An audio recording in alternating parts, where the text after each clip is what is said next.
Gracias por hacerme acordar. De nada, profe. Qué grande, menos mal que están ustedes, si no. Bien. Entonces, tenemos que hacer esta salvedad cuando hablamos de psicología evolutiva, ¿sí? Un poco sirve la psicología evolutiva para entender que hay etapas en el desarrollo humano, pero que estas van a estar condicionadas, condicionadas o determinadas no solamente por lo biológico, sino que también por lo cultural, lo psicológico y lo social, ¿sí? Haciendo esta salvedad podemos hablar de que existe una evolución en el desarrollo del ser humano. Bien. Y ahora entramos en la adolescencia, ¿sí? Pero ¿qué es lo que marca, o mejor dicho, lo anterior a la adolescencia, como lo anterior a la adolescencia, que está entre la adolescencia y la niñez? ¿Qué tenemos entre la adolescencia y niñez? La cámara es aquí. ¿Cómo? La preadolescencia. La preadolescencia. No. La pubertad. La pubertad, exactamente. ¿Sí? La pubertad. ¿Y qué es básicamente la pubertad? Son toda una serie de cambios a nivel orgánico, biológico, ¿sí? Donde el sujeto empieza a madurar y a crecer toda una serie de aspectos que tienen que ver desde su sexualidad y la posibilidad de reproducirse, ¿sí? Vieron que vimos todo lo que tiene que ver con el crecimiento que es asincrónico, que hay un aumento en el ritmo de crecimiento. Bueno, en la pubertad se incrementa el ritmo de crecimiento, ¿sí? de los sujetos, ¿sí? ¿Por qué? Porque se comienza a dar toda una serie de procesos hormonales en donde el sujeto va adquiriendo las características primarias y secundarias sexuales definitivas que le van a poder permitir reproducirse, ¿sí? ¿Qué es lo que marca el comienzo de la pubertad en la niña? ¿Qué es lo que marca el comienzo de la pubertad? Que entra en la pubertad en la niña. Chicas, por favor. ¿Cuándo entraron en la pubertad ustedes? Cuando menstruamos. Claro. El crecimiento de los pechos, la menstruación y todo eso. Exactamente. Básicamente lo que marca la entrada en la pubertad de la niña es la menarca, se llama, que es la primer menstruación. Ese sería el nombre técnico, menarca, ¿sí? Antes de aparecer la menarca hay unos indicadores, ¿sí? de que va a producirse la pubertad y tiene que ver con la aparición de los botones mamarios, ¿sí? como una especie de hinchazón en los pezones de las niñas, y eso es signo de que esa niña se está desarrollando, de que hay todo un proceso hormonal que va a conducir al posterior crecimiento de sus senos y posteriormente a la posibilidad de ovular y a la primera menstruación, que es la menarca, ¿sí? A esto de los botones mamarios se le llama telarca, ¿sí? Eso es en la niña. Entonces tenemos la menarca y la telarca en la niña.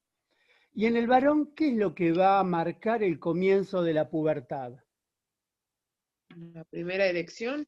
No, porque los vellos. niños de 5 años también tienen erecciones. Los vellos. No. Que marca la entrada, la pubertad en el niño. A ver, está un poquito más difícil. El cambio de voz. Cuando cambia la voz. No, eso es algo secundario. A ver, ¿qué es lo que marca la entrada en la pubertad del niño? Que deja de ser niño para ser un puber. ¿Eh? Cuando se empieza a interesar por el sexo femenino. No, porque eso también puede ocurrir a los 5 años, 4 años. ¿Por qué? ¿Y por qué tendría que ser el sexo femenino? También podría ser el sexo masculino. Claro, bueno, otro sexo era. Claro. Digo para, ¿sí? Porque si no, ahí está, buen punto. ¿Quién lo comentó a esto? Jennifer. Jennifer, no te veo acá en el... ¿Dónde estás? Bueno. Claro, porque ahí donde corremos el error, vamos a tener un error si pensamos de que la evolución en el desarrollo humano sigue un aspecto natural. Entonces, si nos desarrollamos, entre comillas, digo, adecuadamente, según la norma de la biología y la naturaleza, a un varón le tendría que gustar una niña, una nena, una hembra, ¿sí? Entonces, tenderíamos a pensar que eso sería lo natural, cuando nosotros vimos en Paradigma Igualitario que no se trata de algo natural la elección, o mejor dicho, la orientación sexual, sino que más bien tiene que ver con muchos, múltiples factores, y algunos ni sabemos cuáles son, que hacen que por ahí nos guste una persona del sexo contrario, del género contrario, o incluso del mismo sexo, ¿sí? Aclarado eso. Lo que va a marcar la entrada en la pubertad del varón va a ser la primer polución, ¿sí? Que por lo general es una polución nocturna. ¿Qué es una polución?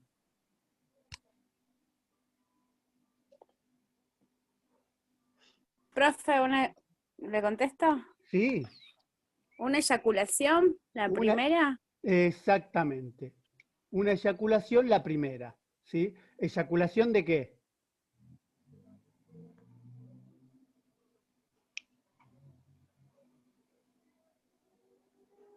Eyaculación de que no tengan miedo ni vergüenza, porque hay que poder hablar de todo esto sin tabúes, vamos a decir. Sobre todo ustedes que van a ser futuras profesionales de la salud y por ahí les toca preguntar esto, vaya a saber. ¿Qué es lo que eyacula el varón? Semen. Semen, ¿sí? Líquido seminal, semen, ¿sí? Con lo cual estaría preparado, ¿sí? A nivel biológico estamos hablando, para procrearse, ¿sí? A nivel psicológico, bueno, estaría por verse eso, ¿no? Si está preparado para ser padre en el sentido simbólico, ¿no? Ya es otra historia eso.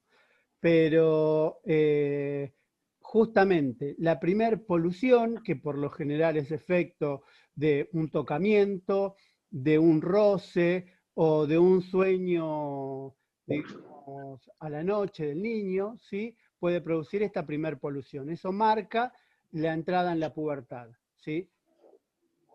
Ahora bien, la pubertad vamos a considerarlo un fenómeno del orden de lo biológico, porque se produce toda una serie de, digamos, de liberación de todo tipo de hormonas, ¿sí? Que van a producir la maduración de los caracteres primarios y secundarios. ¿Cuáles son los caracteres secundarios en el varón? Y bueno, esto, la voz, el vello facial, abajo de los brazos, en las piernas, en los brazos, el ensanchamiento de los hombros, ¿sí? Aumento de masa muscular. En cambio, en la niña, los caracteres secundarios tienen que ver con, por lo general, digo, en términos estadísticos, no digo que tenga que ser así, ensanchamiento de caderas, crecimiento de los senos, sí, básicamente eso, ¿sí? Que son los caracteres sexuales secundarios, ¿sí? Bien. La pubertad, fenómeno biológico. Después de la pubertad, ¿sí? Tenemos la adolescencia, si la podemos marcar en términos, ¿sí? Evolutivos, en términos cronológicos, ¿sí? Pero es bastante difuso el límite entre pubertad, niñez, adolescencia. ¿Qué sería la adolescencia? A ver. Comencemos por algo. ¿Es un fenómeno biológico? ¿Es un fenómeno psicológico? ¿Es un fenómeno cultural? ¿Qué es la adolescencia? Para mí, profe, es un fenómeno emocional, Emocional. ¿Por qué emocional? porque es la etapa en donde los adolescentes empiezan a adolecer, por lo que tengo entendido. Ajá. ¿Y adolecen de qué? ¿Qué es adolecer? Del crecimiento que están teniendo, que como que no se saben ubicar, dejan de ser niños para ser grandes, pero es la etapa del medio. Claro, es como la etapa de transición, ¿sí? Es la etapa del medio, como vos decís, entre la niñez y la adultez. Es un periodo donde el sujeto se estaría como preparando, ¿sí? ¿Pero qué es? ¿Algo biológico entonces? Cuando decís emocional, ¿es algo psicológico? Pregunto, ¿eh? Para mí es psicológico y físico. Psicológico y físico. ¿Por qué psicológico y físico? Porque tienen que entender el crecimiento físico mentalmente. Como que tienen que ir de la mano. Buen punto, muy buen punto, sí. Todos esos cambios que ha sufrido el sujeto en su pubertad, luego los tiene que asimilar a nivel emocional, a nivel psíquico. Cambia la representación de su cuerpo, ¿sí? Ya no tiene el mismo cuerpo que tenía en la niñez. Ya no lo tratan de la misma manera como lo trataban cuando era un niño, ¿sí? Los padres lo tratan de otra manera, tiene otra relación con ellos, ¿sí? Bien, eso es cierto. Pero además, y sobre todo, la adolescencia es un fenómeno cultural, ¿sí? Y es un fenómeno cultural de la modernidad, que va a adquirir características singulares o particulares en la posmodernidad. Ustedes saben que actualmente estamos en la posmodernidad, ¿sí? ¿Por qué es un fenómeno cultural? Porque es la cultura, ¿sí?, lo que marca el tipo de adolescencia que vamos a tener. Por lo cual no hay un solo tipo de adolescencia, sino que hay múltiples adolescencias. Podemos hablar de adolescencias, ¿sí?, de acuerdo a dónde vivimos, de acuerdo en la época más o menos en la que vivimos, ¿sí? No es lo mismo un adolescente de la década del 60 que un adolescente de la década del 20, del 20 de este siglo, digo, ¿no? Del 2020. Sin duda no es el mismo tipo de adolescente. ¿Qué quiere decir esto? La cultura, sobre todo la modernidad, ha tenido que resolver, ¿sí?, esta cuestión de cómo se da esta transición de la niñez a la adultez. En otras culturas, podemos decir en culturas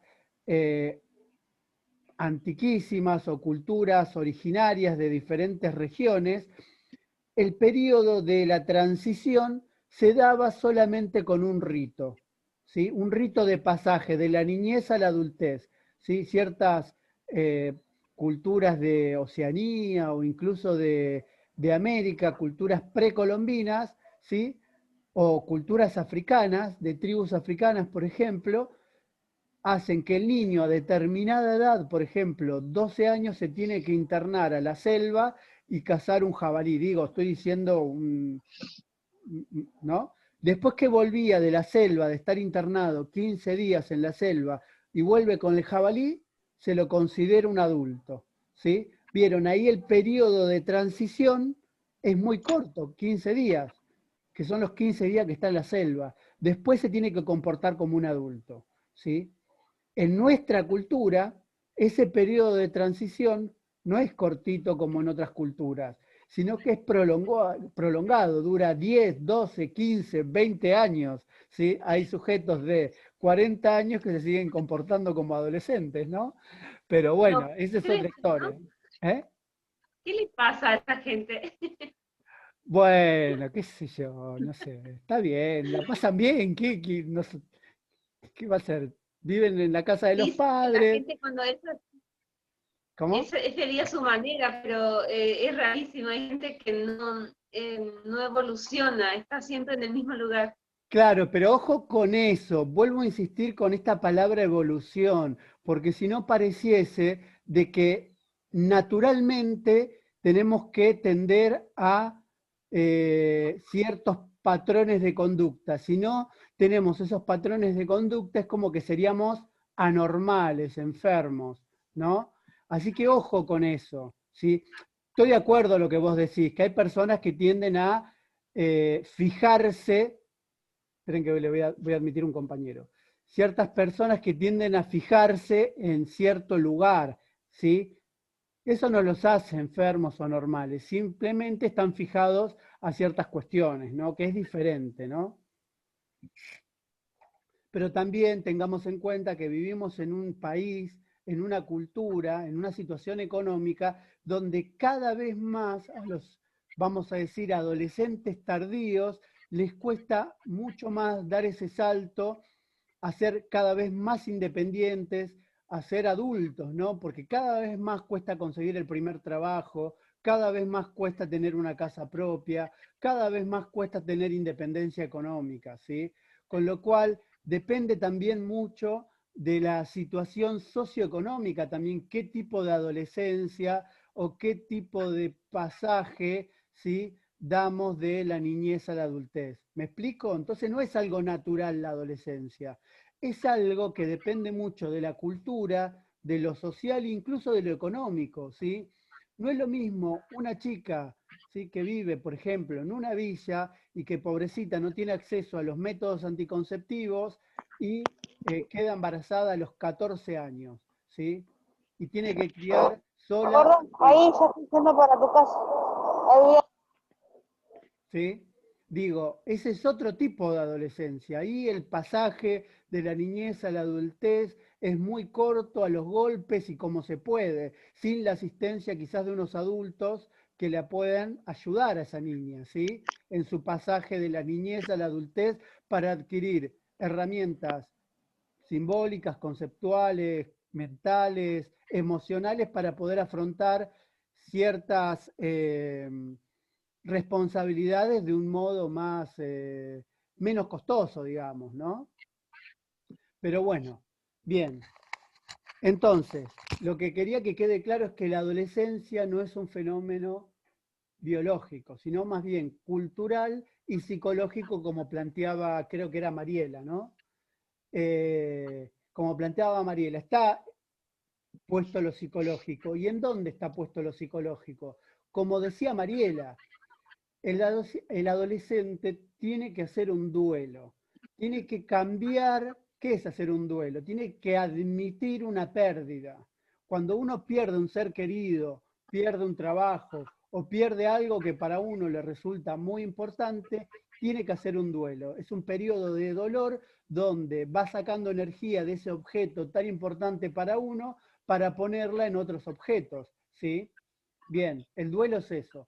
Al adolescente tiene que vivir, pasa por duelos, y esos duelos tienen que ver porque ha perdido el cuerpo de la infancia, el cuerpo ese de niño lo ha perdido, porque ha perdido a los padres de la infancia, ya no es tratado por esos padres como era tratado en la infancia, y ha perdido la identidad de niño, ¿sí? Entonces, el adolescente, acá lo tengo bien, ¿sí?, el duelo por el cuerpo infantil perdido, el duelo por el rol y la identidad infantiles, y el duelo por la pérdida de los padres idealizados de la infancia, ¿sí? En la infancia se idealiza a los padres son todos poderosos, pueden hacer todo, son Superman los padres. Pero cuando el adolescente llega, cuando el sujeto llega al periodo de la adolescencia, ya los ve de otro modo, ve que tienen falla los padres y que por lo general se equivocan. Son malos. Son malos, Son malos. se equivocan en todo, ¿no?, los padres. Sí. Entonces también tiene que hacer un duelo por esos padres de la infancia que ya dejaron de ser todopoderosos.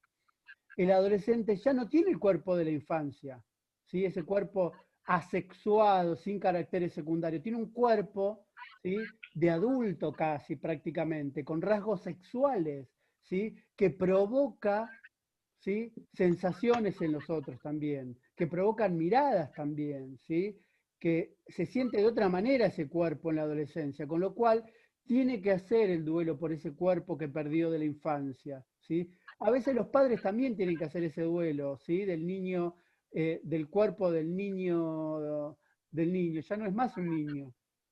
Y a veces a los adultos les cuesta, ¿no?, poder ver, ¿sí?, o siquiera abrazar a los hijos porque ya son cuerpos con otras características, ¿sí?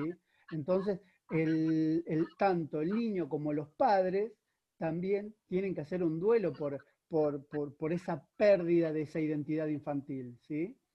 Tenía una paciente que dice, no, cuando mi hijo entró a la pubertad y creció, ya era un hombre y no lo podía abrazar más, no lo podía abrazar más ni besar más. Es como que sentía hasta rechazo, ¿no? como una formación reactiva al cuerpo de su hijo, ¿sí? Porque ya era otro cuerpo, no era un cuerpo de un niño. Bueno, y también por la identidad, ¿sí? La identidad infantiles, el rol y la identidad infantil. Ya cuando el adolescente crece, se le exigen otras cosas, se le exige más responsabilidad, ¿sí? Cuando es niño es como que se le admiten muchas más cosas.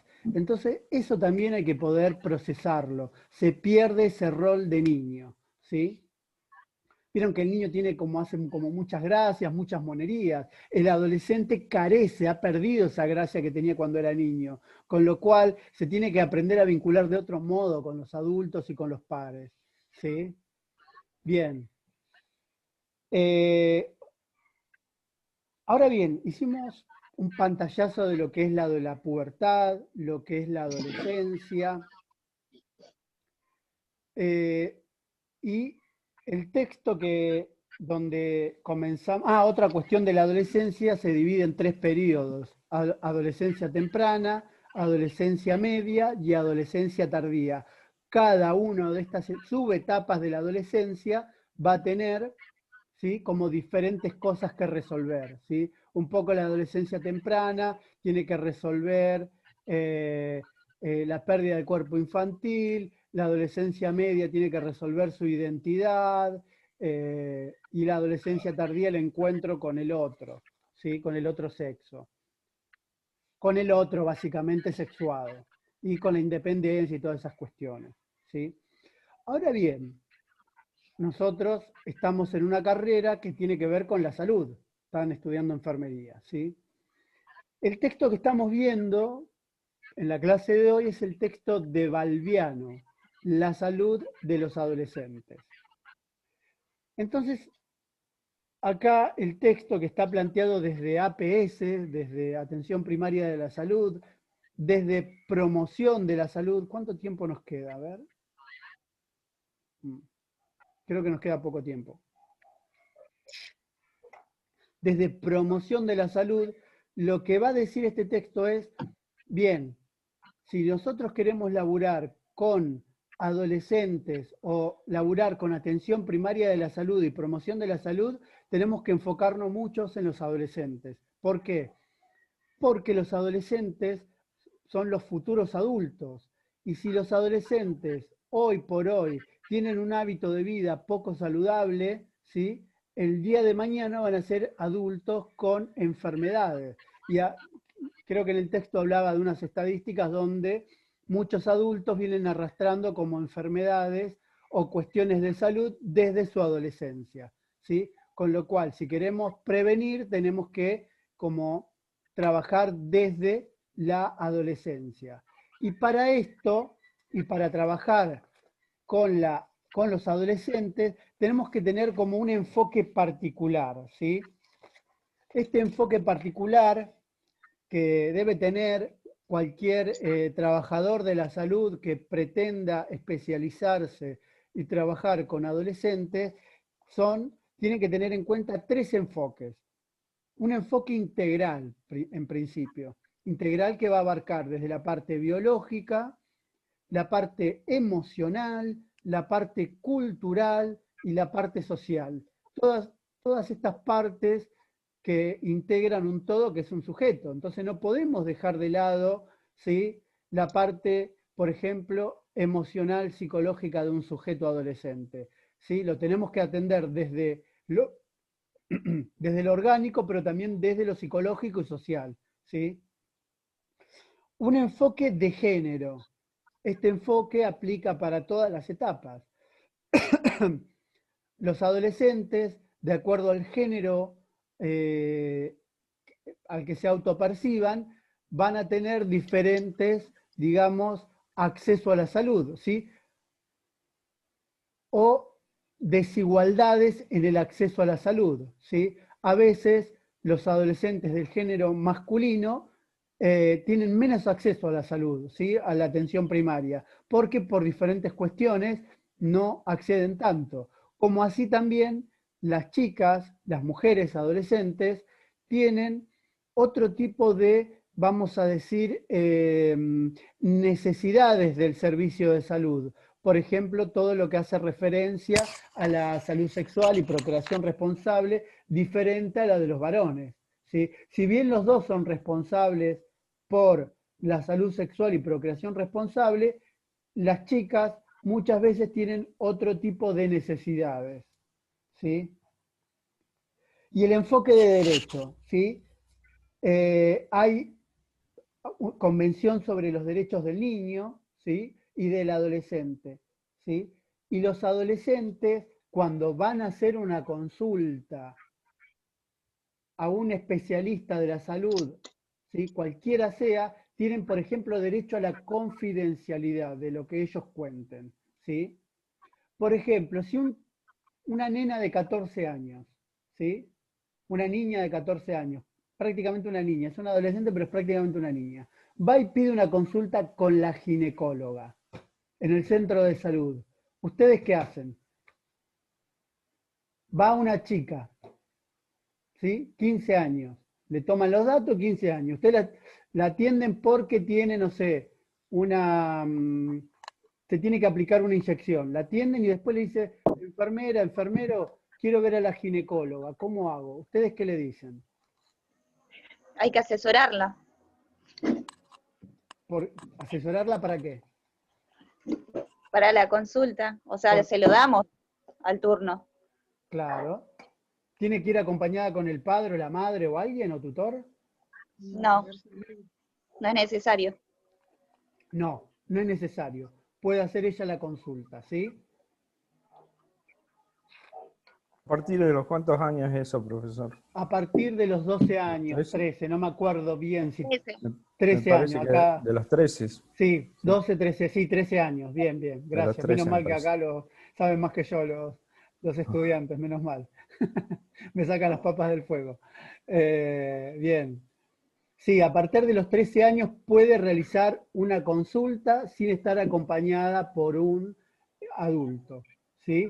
Es un derecho de los adolescentes que van al centro de salud y piden una consulta con ginecólogo, clínico, dermatólogo, psicólogo, enfermero, con cualquiera, ¿sí? Digo porque muchas veces van chicas de 14, 15 años, las atiende la administrativa en la sala de espera ahí en Ventanilla y le dice, no, querida, tenés que venir acompañada por un adulto, ¿sí? Porque no sos una nena, no podés consultar con la ginecóloga y que esto que el otro, ¿no? Entonces ahí se le está poniendo un obstáculo, una barrera al acceso a la salud. Si quiere consultar con una ginecóloga, quizás es porque está iniciando su vida sexual, digamos genital, o quizás tiene algún tipo de situación ginecológica que amerita consultar, quiere preguntar por un método anticonceptivo, quiere contar algo que le pasó a ella también, ¿sí? Y necesita primero, el acceso a la consulta, sin restricciones, y segundo, la confidencialidad, para que con quien ella entable confianza, ¿sí? Lo pueda mantener en confidencialidad de ser necesario, ¿sí? Además de que Profe, ¿y qué pasa? Sí. ¿Qué pasa si no la quieren atender? ¿Cómo tiene que hacer ella? Bueno, ahí hay diferentes mecanismos, ¿no? Principalmente ir a la Secretaría de Salud. Puede citar de que es el derecho de ella, ¿no? A ser atendida, que esto lo saben en los centros de salud, pero depende el centro de salud, depende el administrativo, depende el jefe médico, depende el jefe administrativo, puede variar mucho, ¿sí? Pero se puede ir a hacer el reclamo correspondiente a Secretaría de Salud del municipio que corresponda, o al superior que corresponda, ¿no? O a la autoridad que corresponda. Llegado el caso, se puede llegar hasta un abogado, ¿no? ¿Sí? De hecho, los adolescentes también, ¿sí? Tienen derecho, por ejemplo, a la hormonización. Aquellas adolescentes o adolescentes trans que quieren hacer como es el pasaje de género, Transformación. transformación de género, tienen derecho a exigir que se le haga la hormonización en un centro de salud, ¿sí? Tienen ese derecho, lo pueden pedir, ¿sí? Bueno, después está en el profesional, ¿viste? Qué tan cabeza de termo sea, ¿viste? Si quiere acceder o no a realizar ese tipo de prácticas, ¿no? Pero es el derecho del adolescente incluso a pedir hormonización si cree necesario a adecuar su cuerpo al género que ella o él autoperciban, ¿sí? Digo, eso. O también a pedir un método anticonceptivo. Tiene derecho un adolescente a pedir un método anticonceptivo y a elegir cuál, primero a recibir asesoramiento por parte de un profesional y a decidir cuál de esos métodos puede utilizar, ¿sí? Como también tiene derecho a pedir la interrupción legal de un embarazo. Es otro derecho que tiene el adolescente, ¿sí? Pero bueno, eso es más complejo porque no en todos los centros de salud se realizan interrupciones legales del embarazo, ¿sí? Eso es más complejo, pero bueno, también tiene ese derecho. ¿Por qué van a hacer consultas los adolescentes? Bueno, por todo esto que, a ver cuánto tiempo nos queda, un minuto, bueno, la redondeo. Por todo esto que les dije, por cuestiones de salud reproductiva, por cuestiones orgánicas, por cuestiones de la pubertad, ¿sí? Del desarrollo puberal, por cuestiones sociales, por cuestiones de bullying, por cuestiones de, se cree, hay lo que marcan las estadísticas, que los adolescentes tienen más tendencia o posibilidad de tener accidentes de tránsito, porque no controlan sus impulsos, porque no miden los riesgos, porque andan sin casco, porque por ahí consumen alcohol al manejar. Los adultos también, no nos engañemos. Un montón de adultos hacen lo mismo, ¿no? Pero es como que tienen índices de siniestros más altos que los adultos, quizás, ¿sí? También por temas